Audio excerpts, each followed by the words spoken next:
Bonjour les amis, nouvelle vidéo aujourd'hui pour parler de Diodo qui était l'invité de la matinale de Toxin qui a pris la parole par rapport à tout ce qui peut lui arriver. Mais juste avant de l'écouter comme d'habitude, n'oubliez pas de vous abonner, le pouce, le commentaire, le partage, le boost de la vidéo, c'est vraiment important. Si le boost est disponible, n'hésitez pas aussi à me suivre sur Instagram, Facebook, TikTok, c'est vraiment important. Et puis pour ceux qui veulent me soutenir, eh bien ça passe par Patreon, une plateforme où vous avez du contenu exclusif et une liberté de ton total, ou par Tipeee. Je vous remercie tous les donateurs. Cela me permet bien sûr de continuer. On l'écoute et on en parle juste après. Il y a quand même un lien entre ce qui arrive à Kyria et ce qui vous arrive.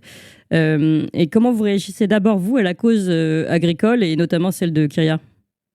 Moi, je trouve que c'est admirable. Et puis, le rassemblement de mouvements comme ce qu'elle incarne, elle, et puis le monde artistique que je peux incarner, la liberté d'expression, la liberté de travail, la liberté de réunion, la liberté d'aimer ses bêtes, la liberté d'aimer la nature. C'est quelque chose qui est magnifique, quoi, qui est en train de se mettre en place. Et je pense que c'est génial qu'on puisse se retrouver avec des parcours complètement Oui. différents. Et c'est ça qui donne de la force à ce mouvement d'art administratif là et de cette exposition de dimanche prochain, parce que c'est vraiment une rencontre improbable qui va inspirer, je pense, beaucoup de monde. Oui. Claude Nougaro disait nous les artistes, on est des gangsters de la beauté. On essaye de trouver du beau dans ce fumier, dans cette fosse à purin qui est devenue aujourd'hui l'univers politique, médiatique. Et vous parliez effectivement de l'affaire Epstein indirectement, là, Oui. où moi j'ai été cité comme cible de Madame Ariane de Rothschild, et j'ai décidé d'en faire un spectacle comique, Le fil d'Ariane, qui commencera d'ailleurs vendredi, un peu de temps avant l'exposition. Donc le fil d'Ariane, je vais tirer sur le fil de cette petite pelote pour savoir exactement qu'est-ce qu'il y a derrière cette Ariane de Rothschild, qui effectivement semble être non seulement celle qui a financé en grande partie Jeffrey Epstein, mais qui organise aussi la censure en France. Et rien d'étonnant, enfin. Et puis bon, nous sommes que des petits saltimbanques, hein, des histrions qui faisons du rêve avec du vent. Mais je pense que c'est comme ça qu'on va pouvoir ouvrir avec la non-violence, la paix en nous, une porte, un espoir.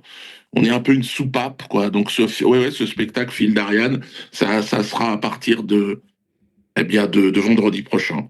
Voilà. Non, mais c'est très intéressant ce que vous dites, ce fil justement qu'il faut tirer. On a vu l'affiche pour le spectacle Fil d'Ariane. Je ne sais pas si vous voulez la voir encore, chers auditeurs. Mais en fait, c'est intéressant. Mais il y a énormément de choses évidemment à creuser autour des mails et des réseaux Epstein. Évidemment, la place d'Ariane de Rothschild est considérable. Et nous, je peux vous dire qu'on enquête sur le sujet. Mais il se trouve que je peux déjà le dire, parce que ça, c'est prouvé. Ariane de Rothschild finançait. Le groupe Rothschild finançait Street Press qui fait justement des articles à charge contre des médias qui, eux, enquêtent sur les réseaux pédocriminels. Donc c'est intéressant. Ils ont notamment visé dernièrement Off Investigation 3 journalistes, dont une journaliste avec laquelle on travaille en ce moment, Laurence Beneux, qui est justement une spécialiste. D'ailleurs, qui va sortir bientôt un livre sur les réseaux pédocriminels en France, qui est une spécialiste de ces sujets-là. Est-ce qu'on peut se dire que tout ça n'est que hasard? Comme vous, Dieudonné, le fait que justement ce soit ce mail d'Ariane de Rothschild adressé à Epstein en disant celui-ci m'embête, il faut qu'on s'en parle, en parlant de vous. Et juste après, vous avez cet arrêté, vous avez cette décision de Manuel Valls suivie d'arrêtés préfectoraux qui vous interdisent de spectacle. On finit par se demander si tout ça n'est pas une vaste organisation de censure de ceux qui osent dire, déjà dénoncer les réseaux pédocriminels ou dénoncer d'autres états des lieux comme vous l'avez fait dans beaucoup de spectacles. Dieudonné. Oui, tout à fait. Et puis la collusion entre les élites financières, politiques, médiatiques, et puis ces réseaux pédophiles, ça semble maintenant établi. Alors moi, je me suis servi de ce mail aussi pour faire 7 ou 8 tableaux. Ah bah oui. Et ça plaît bien aussi. La sorcière de Rothschild qui gère un petit peu la censure en France. Ce qui est absolument étonnant, c'est que ça soit arrivé, que ça soit révélé. Je pense que le mail qu'elle a écrit me concernant, il ne devait pas sortir au grand public. Hein. Je Évidemment. veux dire, évidemment, elle s'est fait avoir, enfin par le temps, mais tout, l'empire n'a jamais été aussi flamboyant qu'à la veille de son chaos. Et je sens que cette affaire est susceptible, effectivement, de créer une implosion générale de tout un système. Nous lui survivrons, nous, les artistes, je pense que c'est ce qu'on est en train de faire là, c'est-à-dire qu'on crée une petite voix. Elle est sans prétention au départ, et puis tout d'un coup, les gens nous viennent, ils veulent avoir un dieu d'eau chez eux, un Kyria. Maintenant, c'est formidable, c'est magnifique. Oui. Alors, attends, on me précise que le groupe Rothschild n'a pas directement financé Street Press, mais c'est le patron de Street Press qui a été incubé dans un programme du groupe Rothschild, pour être plus exact.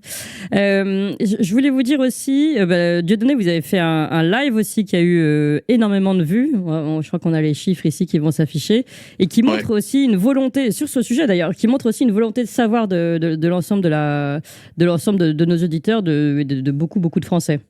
Ouais, on ne s'y attendait pas du tout à ce succès.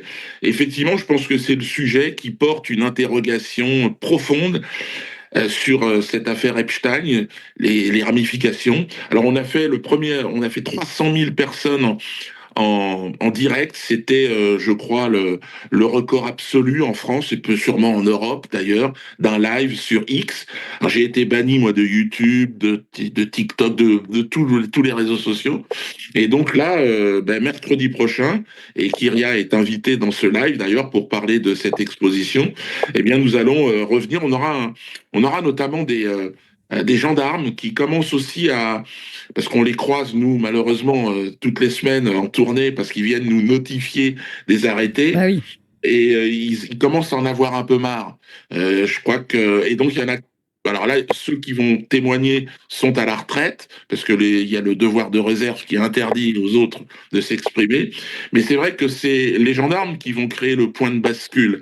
À partir de moments où les gendarmes, ceux qui leur servent de chiens de garde, entre guillemets, hein, je veux dire, et qui vont refuser de travailler dans cette direction-là, ils n'ont pas signé pour ça. À partir du moment où ils vont effectivement refuser, la société va certainement avancer. On l'a vu avec les paysans d'ailleurs. Il y en a qui ont baissé leurs armes.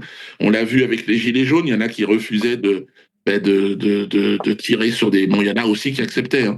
Mais je veux dire, à un moment donné, il va falloir que c'est nos compatriotes qui ont choisi cette fonction réfléchissent. Ils ont vraiment un rôle à jouer aussi dans ce changement de société nous aspirons tous à ce changement en tout cas. Diodo a raison de parler de liberté. La liberté, c'est une notion qu'on ne comprend plus. Ce n'est pas seulement quelque chose que nous avons abandonné, que nous avons laissé. Ce n'est pas seulement quelque chose qui aujourd'hui est marchandable. Je pense que c'est une notion qu'on ne comprend plus.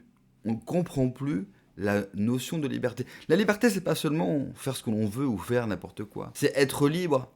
Être libre comme Diodo, de s'exprimer, de faire rire sur tel ou tel sujet, d'être capable d'aborder tel ou tel sujet, et puis bien sûr d'éviter les pressions, les poursuites, les interdits. Effectivement, les gendarmes craquent un petit peu, car à chaque fois qu'ils se déplacent dans une ville pour un spectacle, j'en ai fait de nombreuses vidéos, on voit une vingtaine, une trentaine, policiers, gendarmes. Ils l'ont suivi sur l'autoroute, ils l'ont arrêté avec son fils. Il faut aussi saluer la volonté et le courage de ceux qui le suivent, de tous ceux qui le soutiennent malgré la censure. Toutes les personnes qui sont attaquées, peu importe qu'on partage ou non leurs idées, il faut les soutenir. Parce que cela commence toujours vers le haut, pour redescendre vers nous. Et on le voit aujourd'hui. Il y a de plus en plus de youtubeurs qui voient leur chaîne fermée. Nous avons de plus en plus de vidéos qui ne sont pas monétisables dès que vous allez aborder un sujet sensible. Alors bien sûr, ils nous laissent la diffuser sur YouTube, oui, mais en enlevant la monétisation, bien sûr, ils nous enlèvent la possibilité d'en vivre et donc de facto nous mettre en difficulté. Et oui, la censure peut prendre différentes formes. C'est pour ça que j'ai toujours soutenu sur cette chaîne tous ceux qui se font attaquer, même des gens avec qui je ne partage pas des idées, et même de ceux qui m'ont embêté, par exemple sur la chaîne qui ont cherché à me censurer. Oui, c'est quand même paradoxal de gens qui sont censurés par le système et qui s'en plaignent à juste titre et qui ensuite, bien sûr, viennent me censurer. Malgré cela, il faut garder une ligne de conduite, il faut garder une colonne vertébrale. Dieudo dit « Les gendarmes en ont marre de me suivre ». Effectivement, lors de la révolte des paysans, on a vu des gendarmes ne pas obéir. C'est vrai qu'on a l'impression, et moi le premier, d'être loin. On est loin du grand soir, on est loin du fameux changement qu'on rêve tous. Mais dans le même temps, vous savez, cela peut aller très vite. Regardez l'Internet français.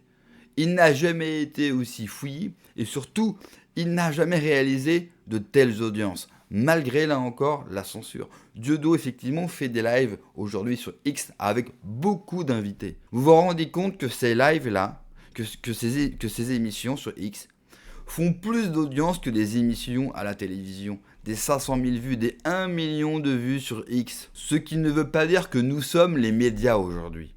Absolument pas, nous avons encore du retard. Mais cela montre qu'Internet en France va prendre de plus en plus de place. Du coup, Internet va pouvoir peut-être quelque part où donner le là dans les prochaines élections. C'est pour ça aussi qu'ils accélèrent sur le contrôle, qu'ils accélèrent sur la censure. Et c'est pour ça, je me répète, qu'il faut être solidaire et soutenir tous ceux qui se font attaquer, qui se font censurer sur les réseaux sociaux. Pire, certains se retrouvent même aujourd'hui en garde à vue. Certains ont des procès. Cela coûte extrêmement cher. Alors bien sûr, ils ne feront pas 20 ans de prison. Mais comme cela coûte cher, là encore, pour faire taire quelqu'un, il vous suffit de l'attaquer à son porte-monnaie. Parce que derrière toutes les figures que vous aimez, que vous regardez, n'oubliez jamais, derrière, il y a sûrement une famille. Il y a une vie privée derrière. Et nous sommes tous pareils. Nous avons besoin d'argent pour vivre correctement. Et le système le sait.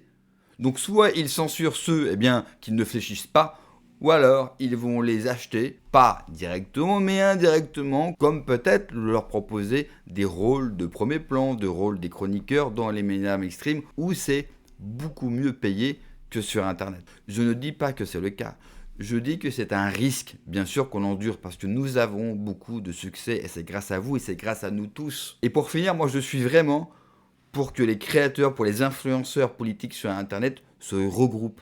Il faut aussi que nous soyons capables de nous regrouper sur des plateformes ou autres. Je ne sais pas comment faire, mes compétences techniques sont limitées, mais je pense qu'il nous faut nous réunir pour être justement beaucoup plus forts, car nous avons oublié une chose en France depuis trop longtemps. L'union fait la force. Merci d'avoir regardé la vidéo les amis, n'oubliez pas comme d'habitude de vous abonner, le pouce, le commentaire, le partage, le boost de la vidéo. J'espère que cela vous plaît de me voir en costume et en cravate. J'ai lu tous vos commentaires sur les dernières vidéos et donc j'attends également vos retours. Prenez soin de vous, que Dieu vous protège. Allez, ciao.